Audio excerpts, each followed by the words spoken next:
السلام علیکم ورحمۃ اللہ وبرکاتہ۔ اعوذ باللہ من الشیطان الرجیم، بسم اللہ الرحمن الرحیم۔ آیت نمبر 38۔ قالت خلو،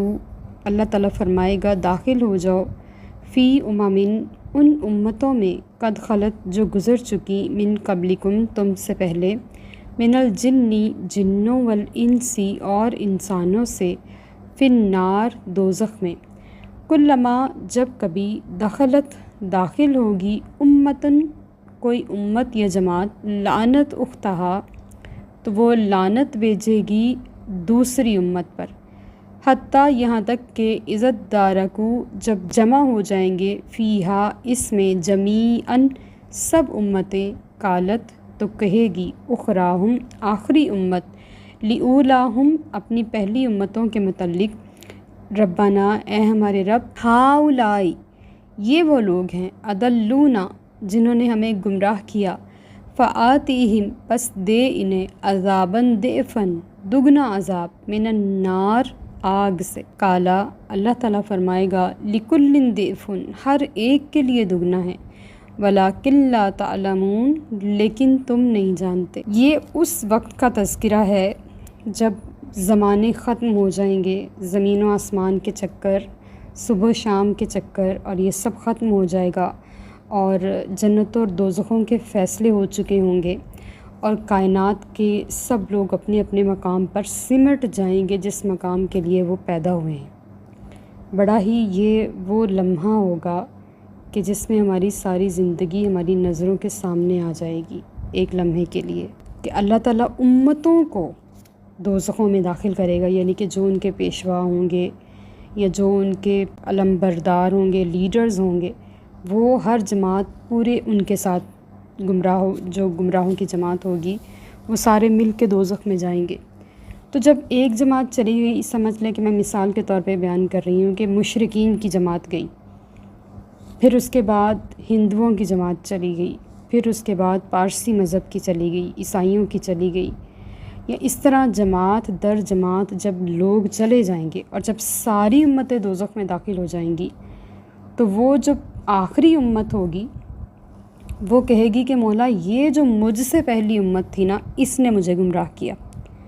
تو وہ جو اس سے پچھلی ہوگی وہ اس کو گمراہ کہے گی، جو اس سے پچھلی ہوگی اس کو، یعنی کہ سب اس مقام پر ایک دوسرے کو الزام دے کر کہیں گے کہ مولا اس نے مجھے گمراہ کیا، اس کی وجہ سے میں گمراہ ہوا، اور سب ایک دوسرے پر لعنت کریں گے، یہاں تک کہ دوزخ شور سے بھر جائے گی، اور وہ اللہ تعالیٰ سے التجا کر رہے ہوں گے کہ مولا جس نے مجھے گمراہ کیا اور وہ خود بھی گمراہ ہوا، اس کو دگنا عذاب دے۔ تو اس وقت اللہ تعالیٰ فرمائے گا کہ مجھ سے کلام نہ کرو، آج سب کے لیے دگنا ہے، لکل ضعف ہر ایک کے لیے دگنا ہے، لیکن تم نہیں جانتے۔ اللہ تعالیٰ اس گھڑی سے ہمیں محفوظ رکھے۔ اب وہ روز ان کے پاس حجت کیسے ختم ہوگی کہ جب وہ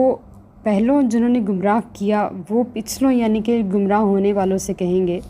کہ جب ہم تمہیں گمراہ کر رہے تھے تو تمہارے پاس آسمانی کتابیں تھیں، رسول تھے، دلائل موجود تھے،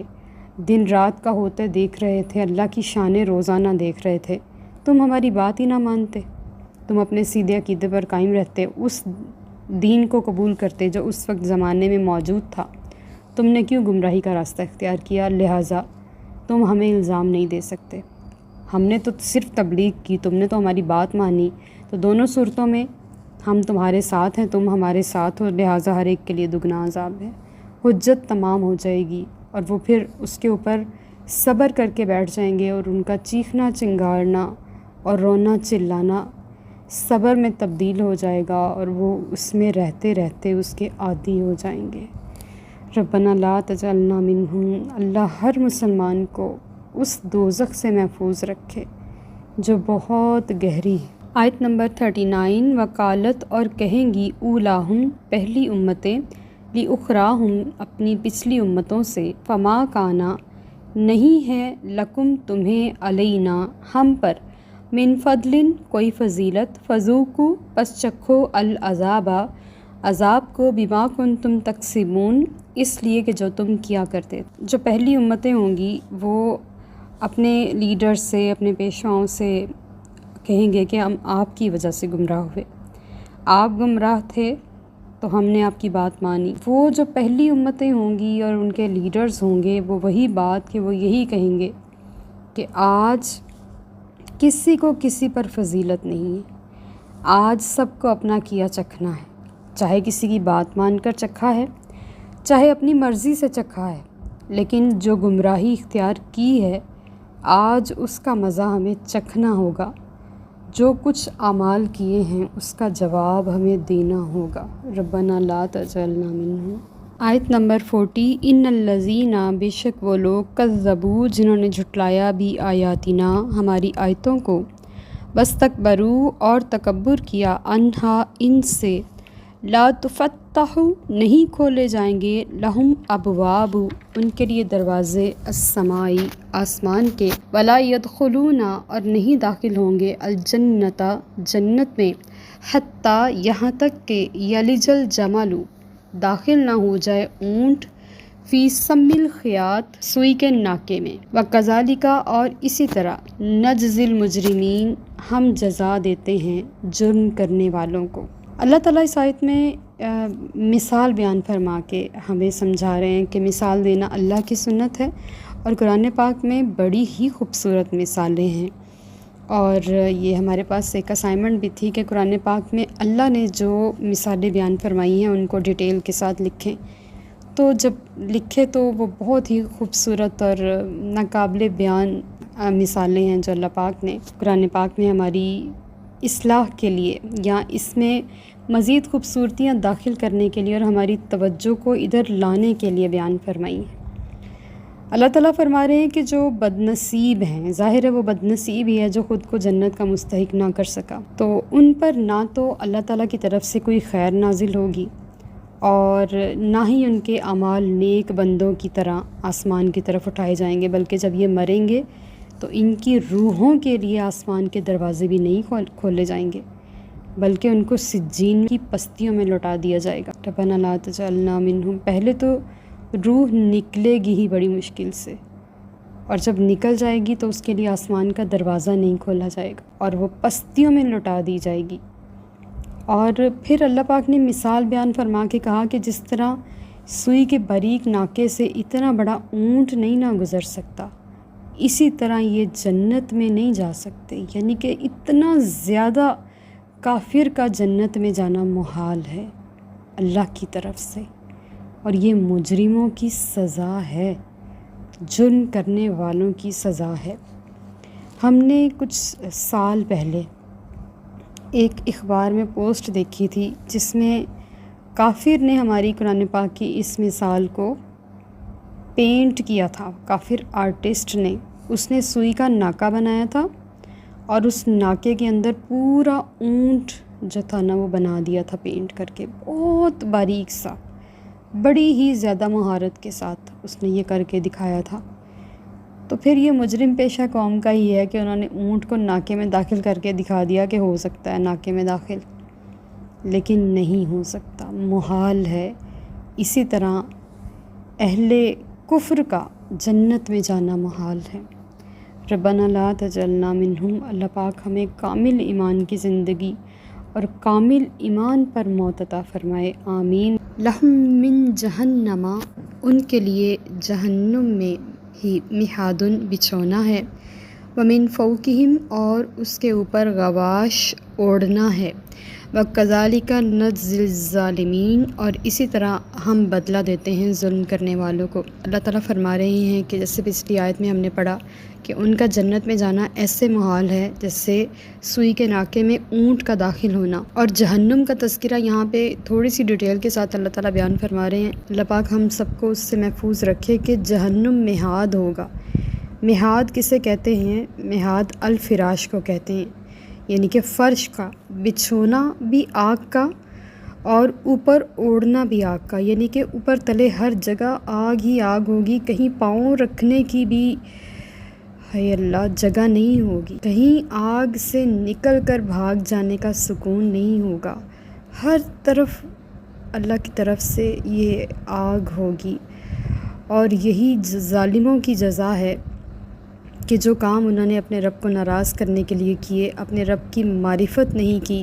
اللہ کے نبیوں کو جھٹلایا، اللہ کے ولیوں کی تکذیب کی، ان کی بے ادبی کی، گستاخی کی، ان کے لیے نعوذ باللہ من ذالک یہ مقام ہوگا۔ آیت نمبر 42 والذین، اور وہ لوگ آمنو جو ایمان لائے، وعملوا الصالحات اور نیک اعمال کیے، لا نکلفو ہم تکلیف نہیں دیتے، نفساً کسی جان کو، الا وسعہا مگر اس کی طاقت کے مطابق، اولئک یہی وہ لوگ ہیں، اصحاب الجنہ جنت والے، ہم فیہا خالدون وہ اس میں ہمیشہ رہیں گے۔ ایمان اور عمل صالح دونوں ایک دوسرے کے دست و بازو ہیں۔ اگر اللہ تعالیٰ ایمان عطا فرمائے تو عمل صالح اس ایمان کو مکمل اور خوبصورت بناتا ہے، اور اگر اللہ تعالیٰ عمل صالح دے اور ایمان نہ دے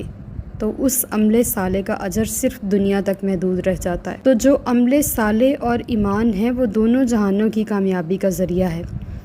تو اللہ تعالیٰ فرما رہے جس شخص کے اندر یہ دونوں چیزیں جمع ہو جائیں تو ہم کسی جان کو اس کی وسعت سے بڑھ کے تکلیف نہیں دیتے۔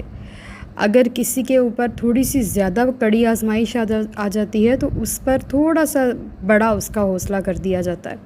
اس کا ظرف بڑھا دیا جاتا ہے تاکہ وہ اس آزمائش کو اٹھانے کے قابل ہو جائے، اور اس کی وسعت کو بڑھا دیا جاتا ہے۔ اور اگر کسی پر آزمائش کم آتی ہے تو اس کی برداشت کے مطابق آتی ہے، وہ اتنی ہی آسانی سے اٹھا سکتا ہے۔ تو جو اللہ کے دیے گئے آزمائش کے اوپر، مشکل کے اوپر، مصیبت کے اوپر صبر کرتے ہیں اور اس کے اوپر استقامت اختیار کرتے ہیں، وہی لوگ جنتی ہیں۔ ہمارے لیے جنت اور جہنم کا پیمانہ کوئی اتنا مشکل بھی نہیں ہے ناپنا۔ اپنے اندر غور کر کے دیکھ لیں، ہمارے اندر کون سی اچھائیاں ہیں، کون سی برائیاں ہیں، ہم میں کتنی برداشت کا مادہ ہے، ہم میں کتنا حوصلہ ہے، کتنا ظرف ہے، کتنا صبر ہے، اور دوسرے کی طرف سے آنے والے جتنے بھی مسائل ہیں ہم اس کے اوپر خود کو کتنا کنٹرول کر سکتے۔ تو جنت اور جہنم کے سارے فیصلے ہماری آنکھوں کے سامنے قرآن پاک میں اللہ پاک نے بیان فرما دیے۔ صرف ہماری کتاب کھولنے کی، پڑھنے کی، اس میں ڈوبنے کی اور اس میں سمجھنے کی اور غور و فکر کرنے کی دیر ہے کہ جنتی کون ہے اور جہنمی کون ہے۔ ان سب کا قرآن نے بڑی ڈیٹیل کے ساتھ تذکرہ کر دیا۔ اور ہم فیہا خالدون، جنت میں اگر کوئی شخص ایک بار داخل ہو گیا تو وہ ہمیشہ وہاں رہے گا، نہ بوڑھا ہوگا، نہ بچہ ہوگا، نہ وہ وہاں سے نکالا جائے گا، بلکہ وہ اپنی کیفیت پہ خالد رہے گا، ہمیشہ رہے گا۔ وما علینا الا البلاغ المبین۔ Like, subscribe and share.